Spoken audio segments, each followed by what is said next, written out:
It has been 2 weeks since LSU claimed the 2023 National Women's Basketball Championship in Dallas, Texas. And our heads are now spinning because it is portal time and so much more. We're going to break it all down here right on Locked On Women's Basketball.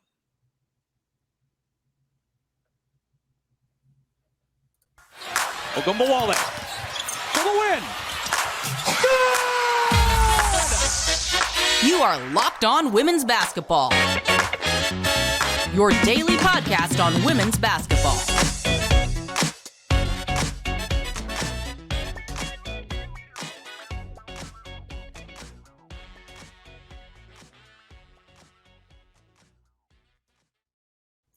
Happy Monday, friends. It is April 17th, 2023. Happy to be back here on a Monday with you. Tax day is tomorrow, so I hope everybody is frantically getting their everything in line. I am Missy Heidrich, National Women's Basketball Correspondent here at The Next. Thank you for making Locked On Women's Basketball your first listen every day. We are free and available wherever you get your podcasts and on YouTube, part of the Locked On Podcast Network, your team every day. And today's episode is brought to you by Prize Picks. First-time users can receive a 100% instant deposit match up to $100 with the promo code Locked On. That's prizepicks.com, promo code Locked On. Well, we have reached what we call the quote unquote off season of college basketball, but let's face it, there really is no off season anymore. Now with this little thing that we call the transfer portal, we've got some major surprises that have popped in the past few weeks, some expected moves probably, and then the ripples that leave some of those moves and the wake from them. And the lights are ready to get turned on at the WNBA and training camps all over the nation. So get ready, friends. We've got a lot to talk about. And here to join me today, one of my amazing colleagues at The Next, Michelle Smith, longtime women's basketball sports journalist and who has spent some time at this year's NCAA tournament sites across the spring. She had a front row seat, and she now sees some of these moves within the portal right from the get-go. Hello, Michelle. Happy Monday to you, my friend. It seems as though as I said, there is really no offseason anymore. And we can talk about the training side of the world as it relates to college athletics and what that looks like for student athletes. But the offseason always seemed to be sort of the rebuild, the reset for coaches and programs. But now with the portal, this is a constant move. It is 24/7, 365, just like us here at The Next. Right. But with that said, there just doesn't seem to be that gap.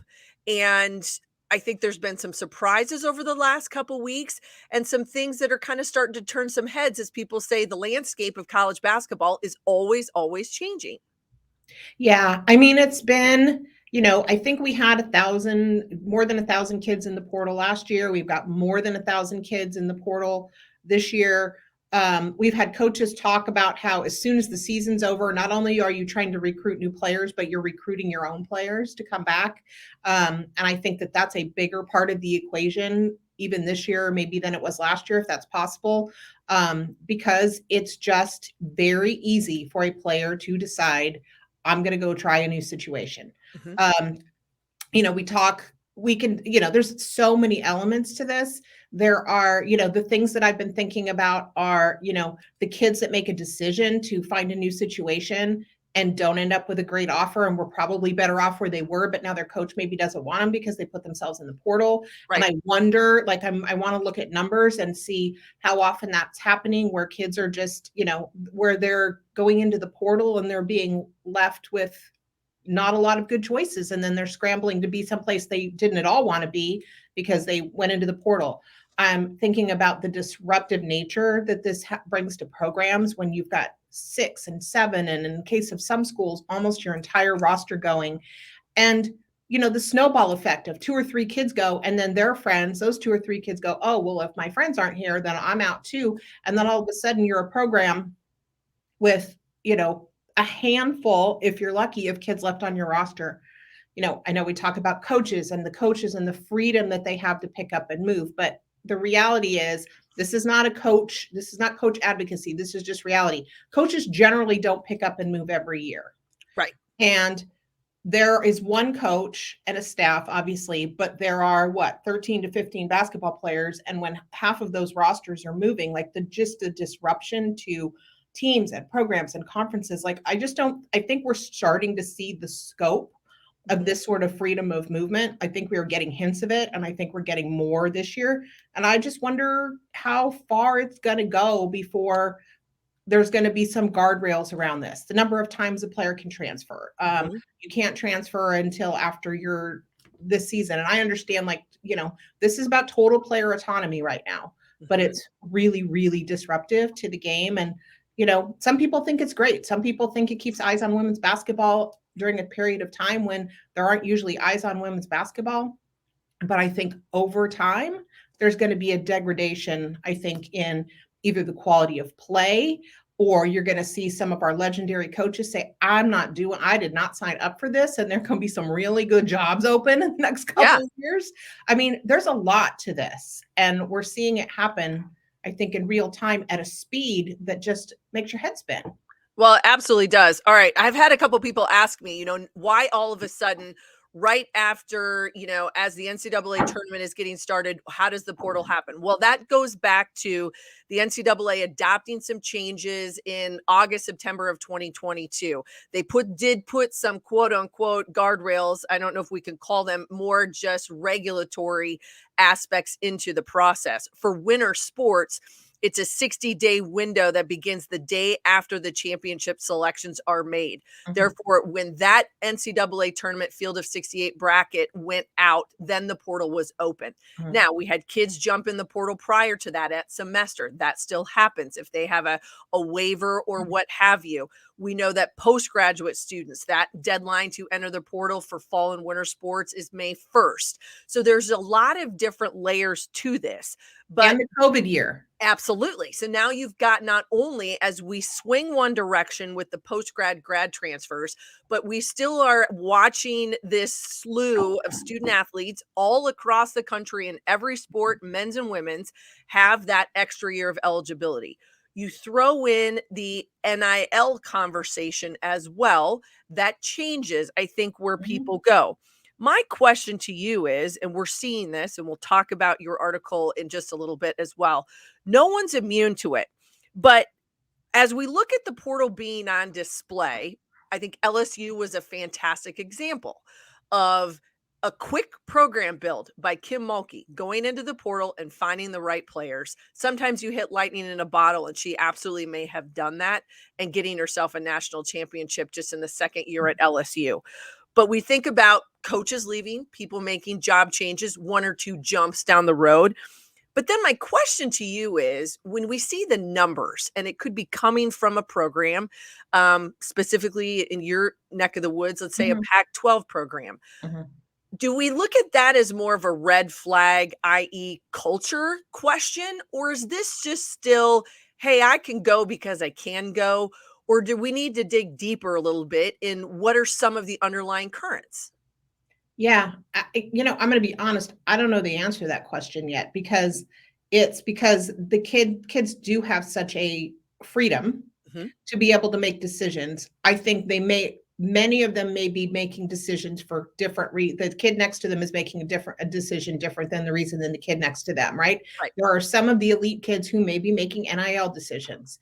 This school doesn't have a collective. This school isn't going to get me NIL deals. They could be making playing time decisions and saying, hey, I could be starting in another program, and here I'm learning off the bench and I want my minutes. And so, it could be, I'm not vibing with this coach, or I miss home and I have the opportunity to go closer to home, and I didn't realize that it was going to be so tough to be far away from home. Yeah. And in previous years, when they couldn't move around, they kind of had to gut those things out. Not the NIL specifically, but some of the other stuff, coaching relationships, homesickness, playing time, a development that's slower than they expected because they were a high school star and they thought they were going to come in and make a big impact. Like, all of those things were much more, they were a slow brew, right? And now they can change. Now they can make decisions. So I don't think it's hard for me right now to assess culture when I think that kids are making decisions for a variety of reasons. Yeah. and some of that can be coaching relationships and some of that could be related to culture. And then some of it, like I said before, is also a snowball effect. If you have a couple of kids that go for their own reasons, but those were your besties, and you decide that if they're not there, you don't want to be there either, then all of a sudden you have sort of a mass exodus and people are going to question culture. Like, I just don't know that we can fairly answer those questions or start to paint programs with a brush yet. And, you talk about what Mulkey did at LSU. Remember, even when the rules were a little more restrictive, but they opened up the grad transfer process, Mulkey was out front and grabbing grad transfers that really helped her team. When they won the title a few years ago, she had grad transfers on that team that really came in and made a difference. So Mulkey was one of those coaches who was ahead of the curve and saying, I can bring in talent and I can put this together. And she seems to be a bit of a chemist in that way, right? Like she can bring those kids in, she can make them play together, and she gets results out of it. So this for her, like this slides right into what she's already been doing well. But, the problem is that, is every elite kid in the country going to want to go to the same 3 schools because they think that they want to win a natty? Because LSU's only got so many roster spots. Exactly. And Carolina has only got so many roster spots. Mm-hmm. And, it's just interesting that some of the biggest names and the thing, like they're looking at the same schools. Yeah. And, you think that they're looking at it because they're like, that's my chance to win a natty. That's my chance for NIL. That's my chance for whatever. But there are only so many spots at those schools. Yes, absolutely. All right. We are going to talk about some of those major moves and some of the names that we are still out there that haven't necessarily found a home when we come back. But before we do that, a little bit more about the portal. And our first message today is from our friends at Prize Picks. Okay, so how does this work? Well, you are going to pick 2 to 6 players. And if they go score more or less than their Prize Picks projection, then you win up to 25 times your money on entry. No competing against other people. It's literally just you versus the projections available. And Prize Picks offers projections on any sport that you watch. Right now, it's going to be the NBA, MLB, NHL playoffs, PGA golf, whatever that is for you. The NBA playoffs are kicking off. And in Michelle's neck of the woods out west, I would go maybe with someone like LeBron or maybe to somebody for the Kings. Those would be the names I would put in to my Prize Picks. Entries can be made in 60 seconds or less. It's that easy. Saved and fast withdrawals and currently operational in over 30 states and Canada. So download the Prize Picks app or go to prizepicks.com to sign up and play daily fantasy sports. First-time users can receive a 100% instant deposit match up to $100 with the promo code Locked On. And if you deposit $100, Prize Picks will give you $100. If you deposit $50, Prize Picks will give you $50. Don't forget to enter the promo code Locked On at sign up for an instant deposit match up to $100. Hello, everyone. I am Missy Heidrich, and thank you for making Locked On Women's Basketball your first listen every day. Every dayers tomorrow on the show, more women's basketball coverage with our fearless leader, Howard Megdal. I am here with Michelle Smith, and we are talking about the NCAA transfer portal. It is a wild, wild west, as a lot of coaches have said that that's kind of how they view it, Michelle. Mm-hmm. And as we mentioned earlier, really no one is immune. You wrote an article just a week or so ago about the fact that we're seeing something in mass out of Stanford, which really has been something that hasn't happened a lot there. And the fact that they've got multiple players in the portal, including the number 1 recruit out of high school just a year ago. What does this say maybe just about that landscape and some of the trends that we're seeing? Is there something more that you see happening within what's this Stanford program? Yeah. I mean, Stanford used to be a place where kids went in and they didn't come out until they came out with that Stanford degree. And that was important to the kids. That was important to their parents. That was part of Tara's selling point. Tara Vanderveer is a Hall of Fame coach. She is not the easiest coach to play for. She is demanding. She is, through the years, I think she's mellowed a little bit, but she's still one of the toughest coaches out there. And obviously she produces teams that go far every season, but you used to go to Stanford and you didn't come out. And she would tell me, if I make a recruiting mistake, I have to live with it because they're not going anywhere. Right. If I find somebody and it turned out that they weren't a good fit or they just aren't going to play a lot, they're going to stay because they want their degree. And we've seen mostly out of Stanford over the last few years, we've seen grad transfers. Mhm. We've seen over, I mean, it's happened. Lily Thompson and Maya Dodson and Marta Snezic all went to Notre Dame. They had one transfer last year that was not a grad transfer, that went at Yana that ended up going to Baylor. But it's not, Stanford's not been immune to people transferring, but largely it's been in the graduate space. Mhm. And to have the number one recruit in the country go, to Mhm. have two other players, Agnes Eminopu, who's a junior, and India Naibar, a freshman, so part of the class that came in with Betts, to have them go, those end up being surprises, I think, and they tell you that the landscape is changing. And, I will say, like it sounds like Naibar may be headed back to the East Coast. She's a North Carolina kid, and, she may be headed back that direction. I'm not sure yet where Eminopu ends up. And, Betts is a big one, and it'll be really interesting to see where Betts ends up, because at 6'7", Tara said she'd be starting for a lot of teams in the country, but she was playing behind a really deep, experienced post rotation at Stanford with Cameron Brink and Fran Belibi and Ashton Prechtel and again Kiki Iriafen. Like, they had a lot of kids, and Betts was getting minutes, becoming more productive, but she decided that moving out was the best thing for her. And so it's just really interesting in a place like Stanford, where that degree is absolutely, the thing that people really, really want to get, in addition to a great basketball experience, obviously. Right. But, if even Stanford is going to see their top players leave, then this is really, really is the wild, wild west. Yeah, you got that right. Now, one other name that has struck me also, I think, could have been a surprise for some, but again, I'm at the point now where really any name that I see that jumps in the portal, I'm not surprised, because again, as we mentioned earlier, we're not 100% sure what the motivation for each one of these young people is going to be, whether it's the playing time, the relationships, the spot. There's a host of things that go into those decisions. But Jada Curry, after leading Cal the last 2 seasons as their top scorer, she goes into the portal. She has found a home. She is committed to Jeff Walz in Louisville, who, by the way, is losing Haley Van Lith, who really may be one of the biggest surprises that we saw coming into the portal. Just your thoughts on the move by Jada Curry, what that means not only for Cal, but is Louisville going to be a good spot for her to land, you think? Well, I'm not surprised about Jada Curry. Jada Curry was the Pac-12 Freshman of the Year, co-freshman of the year, and led the conference in scoring on a team where she needed to lead her team in scoring, where she needed to put up a lot of points. I mean, it's been a really rough, since the COVID years, it's been a rough go for Cal. They had games canceled. They had COVID issues. They had injury issues where they couldn't field enough players to put a team on the floor. It's been difficult. And, and they lost players. They lost Delay Daniels to Washington, who was one of their best players last year. Like, they're having a rough go. And I think Jada Curry wants to go someplace where she's going to experience more success. I think so. For me, her motivation for moving on is not super obscure. Jeff Walz has taken, I think, 3 players from Cal over the last few years in terms of transfers. So that does seem to be a little bit of a pipeline.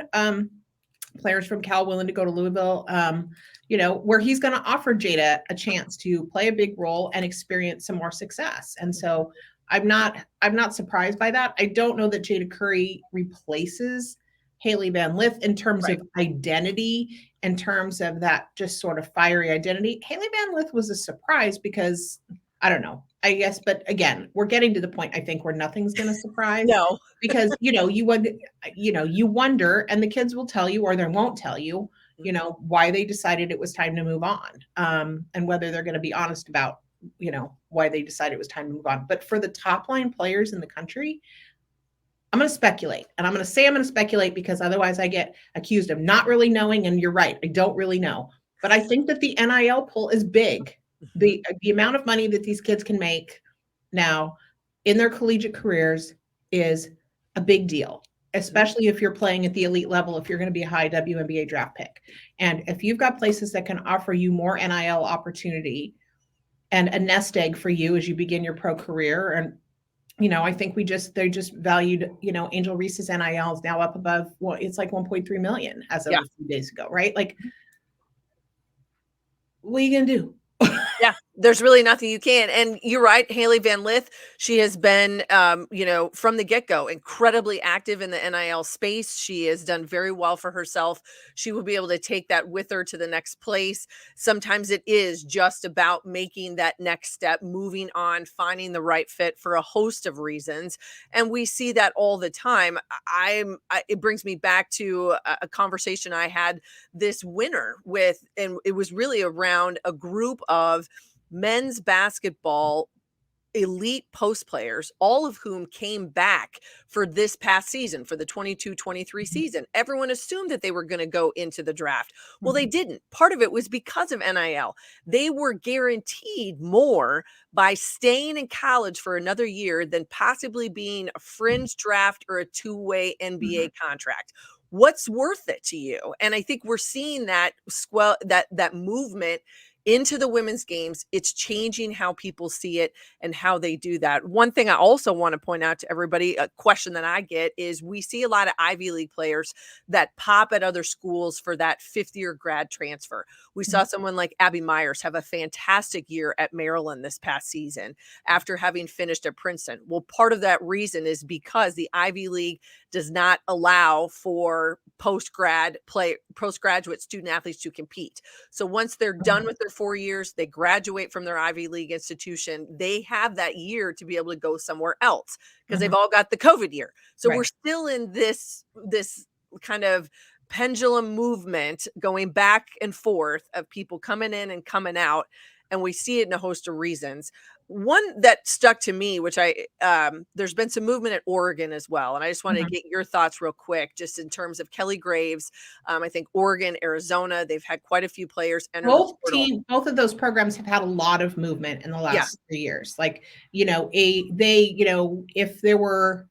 they've been examples of large scale player movement, I think, nationally. And a lot of times, interestingly, in those programs, those kids have moved within the Pac-12. Yes. What I'm not seeing as much right now, at least in decisions that have or haven't been made, is that same movement within the conference. Like the Pac-12 was saying, the player movement is, it is what it is, but at least they're staying here. Not seeing as much of that this year from the Pac-12. Yeah, and one of those I would point out to everybody out there, Sedona Prince. She did not play this past year at Oregon because she was out for the season with an injury. She goes into the portal. She ends up now into the Big 12 at TCU, mainly following Mark Campbell, who took that job. He had been an assistant at Oregon, recruited her there, went to Sac State for, I believe, 2 seasons, and now takes the head coaching job at TCU and snags Sedona Prince out of the portal. Those connections, they last a long time. As you said, you follow coaches, you follow players, you follow friends. That can make all the difference. Yeah, absolutely. And, Mark Campbell was at Oregon State, and then he moved to Oregon. And that caused a big rift between those two coaches, Mark Campbell's movement between those two schools. He moved on to Sac State and he got him into the NCAA tournament in 2 years. I mean, Mark Campbell's at TCU because he got Sacramento State to the NCAA tournament. Yeah. And then, so now everybody's watching Tahina Paopao and India Rogers and trying to figure out where they may land based on the fact that Sedona was at TCU. I mean, if based on the relationships he has with those players, he's able to land 2 of the 3 of them, or even in some scenario, 3 of the 3 of him, all of a sudden he's a player in the Big 12 instantly. Absolutely. That would be a game changer in Fort Worth. No doubt about it. Okay, when we come back, Michelle has an insider's look at some news out of the WNBA last week. Not necessarily something that the average basketball fan would know a lot about, but we all should know a little bit more. And she's going to tell us why in just a moment. But first, from our friends at Built Bar, if you're looking for a delicious snack, but you don't want all of the sugar and everything that goes with it, then you've got to try Built. If you're like me, you want to make healthier snack choices, we all want to do it. And Built Bars and Built Puffs are the way to go. What makes them so good? Well, for starters, they're covered in 100% real dark chocolate, which is really hard to pass up. And they come in unbelievable flavors. I don't know how they do it, but these bars taste like a candy bar while maintaining amazing macros. What's even better, that they are healthy for us. 130 calories, 4 grams of sugar, and 17 grams of protein. And now you do not need to wait to buy a box. For years, we've been talking about ordering Built bars at built.com. But now you can get them at your local Walmart or Sam's Club while you could still get your specialty flavors at built.com. That's right. Head to your nearest Walmart today, walk to the pharmacy section, and grab yourself a box of Built Bars. You can pick up a 4-box or more. And if you are close to a Sam's Club, you can go in and grab a 13-bar box with our hit flavors, Brownie Batter Puff and Churro Puff. You will thank all of us later, I promise. Hello, everyone. I am Missy Heidrich. Thank you so much for joining us here on Locked On Women's Basketball. And I am talking today with Michelle Smith, one of the esteemed women's basketball journalists out there. She has been doing this for a long, long time in a host of different ways and venues.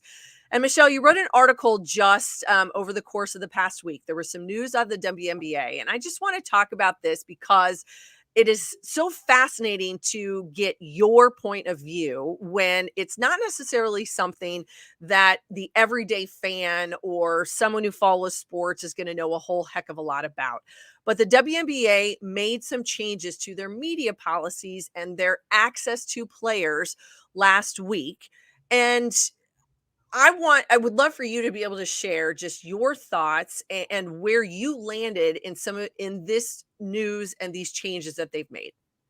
So I want to explain the change first. So what the WNBA has done is they have changed their policy and they have closed their locker rooms to access to the press before the game and after the game.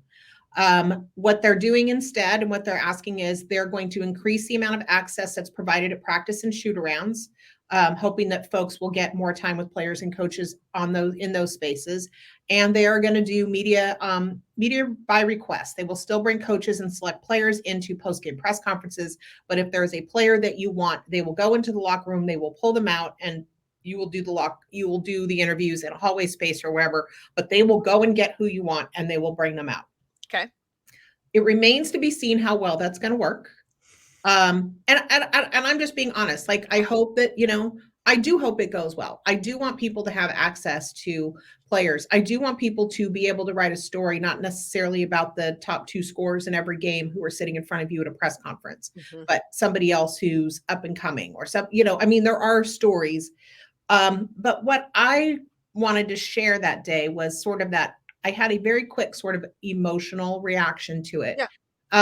Understanding that in 30 years of sports writing, the locker room issue has been the thing that I have talked to when I've talked to college classes, when I've had conversations with friends, when I've had the locker room topic as a woman working in sports media for the last 30 years is the thing I've talked about probably more than anything else. People want to know why do you need to be in there? What's the space like? It's this point of interest and fascination. And, by and large, we've talked about, my experiences working in men's professional sports and in the men's locker room space. But the idea that the WNBA would close those locker rooms gave me a really specific reaction, because I have an understanding going back a long time about how hard women had to fight for equal access to those spaces. How there are legendary court cases, Melissa Ludke for the New York Times filing suit against Major League Baseball for access to that locker room. Claire Smith, who is a legendary baseball writer, struggling to get access to the clubhouse in Major League Baseball. Then I, cited some stories from personal friends. Lisa Olson, who was with the Boston Globe, who was, targeted for harassment by 5 players in that New England Patriots locker room. And that happened in 1990. So it's not top of mind for everybody, but that was an ugly situation that was perpetuated against her, in addition to the owner vilifying her, the fans vilifying her. And she literally left the country to reset her career for multiple years. She couldn't work here. And there was, I had, Susan Fornoff, who was one of the early female beat writers in Major League Baseball, who got a dead rat sent to her by Dave Kingman because she was in the clubhouse and he didn't like her being in there. And he put a dead rat on the desk at her space in the press box, and she opened a gift. And things happen. terrible things happened. And, in my own space, I have my own stories, nothing to that degree, but I have my own stories about the ways in which your mettle gets tested in that space Yeah. and how you learn to operate in that space. But I always took a lot of pride in being able to tell people, because they would invariably ask the question, if you can go into a men's locker room, can men go into the women's locker room? And I always took great pride in saying, WNBA locker rooms are open, and the players make choices about when they get dressed, how they interact. It's a different space. Media is not in there endlessly. These are not open-ended periods of time. There are specific dedicated periods of time. And if people are doing their jobs professionally, and that's my caveat, people are doing their jobs professionally, they are talking to players, they're getting what they need, and they're getting out of the space. Yeah. But closing the door, I just wanted to sort of put it out into the universe that there were women who fought really, really hard to kick that door down for equal access. Mm-hmm. It wasn't just for the sake of being in there. It was because other people were in there and you were shutting the door on me. Yeah. That being said, there are a lot of good stories that you can get working in the locker room space. There's a lot of relationship building. There's a chance to talk to players in a space where they might be more relaxed and more comfortable. And you're just getting to know, and you're getting to know somebody. You're getting to see their experience a little bit in a way that you can share that you don't when that door gets closed. I hope what they're doing works. I just wanted people to understand that for women in sports media, that locker room space has been a source of, I don't know. It's been a source of a lot of stuff. I'm not very articulate about it this morning, but no, I think you're right. Closing that door has some history behind it. And I just want people to understand that. No, absolutely. And everyone, I want them to go to visit us at thenexthoops.com, read Michelle's article. My last question to you on this topic would be this, and you're absolutely right. I think you see athletes, especially professional athletes, some don't do great at a dais or behind a podium. They are much more comfortable in a one-on-one or in a scrum outside a locker or what have you. We see that all the time. And this is in totality, it maybe has the overarching concepts of what female reporters and women in journalism have done in professional sports for, decades and decades. But keeping in mind as well, as you said, that there are men that are going to be working in the WNBA space over the next year or 2 or 3 or 5. And there is a dedicated band of people that are really want to see the growth of this professional league happen. So in your opinion, does this hamper what needs to be happening in terms of promoting and putting the WNBA in the right spaces at the right time?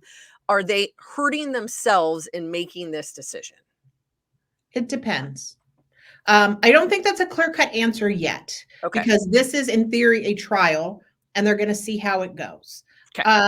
I do want to say that I understand, and I have spoken to some players and spoken to some player union reps who have said that the space has begun to feel invasive, that it appears that there are people in there who aren't working to their eyes, and that they don't understand, why certain people are there, that I've heard literally that they will give the quick answer, try and get it over with, and try and get the media out of there and close the door as quickly as possible because they are not comfortable in the space. And I don't want that for them.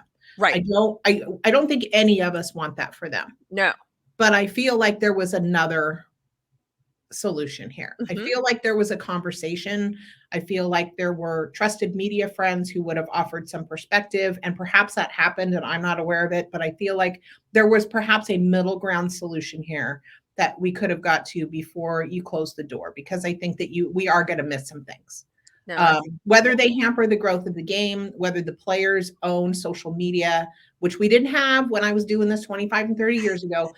Players didn't have their own vehicles the same way they do now. So whether this is just a loss for the media or a loss for the league, I think remains to be seen. And I want to be fair about that. I don't want to make any blanket, pronouncements that I know how this is going to go. I don't know how it's going to go. And it could end up just being a media loss. And that will be, and that will suck. I don't know how else to say it, right? But no, I think you're right. And I think that's what we have to be able to keep our eyes on. And we have to turn our attention to that to see where this takes us going forward. That's all we can do. They've made a decision. They're going to stick by the decision in a trial sense or whatever that is. So now we got to let it play out. And as it plays out, we're going to know more. I think we'll be able to see and understand where these decisions land and what it does to not only promotion of the game, coverage of the game, but how people on the outside see it as well, because not everybody's on the inside. Not everybody has the ability to be in that locker room or part of those conversations from the start. Right. All right, Michelle Smith, thank you so much, my friend, for joining me here today on what I know is a crazy Monday for everybody out there. Like I said, tomorrow is tax day. Everybody file, get in it. You've got until midnight. I don't want anybody caught off guard. You can follow me at Missy Heidrich on Twitter. Please join and see all of my amazing colleagues. Follow us at thenexthoops.com. That's where you will receive or read Michelle's wonderful work, and follow this podcast at Locked On WBB. You can follow Michelle at MaxSmith413. She's got a busy, crazy day today, and I know more and more going on, but I do appreciate her being there. So thank you, Michelle.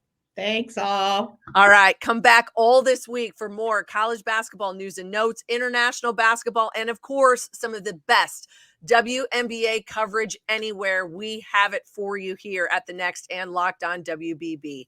Thank you for making Locked On Women's Basketball your first listen every day. Everydayers, tomorrow on the show, as we said, more women's basketball coverage with Howard Megdal. I'll see you all in a few weeks. Thank you for listening and for watching.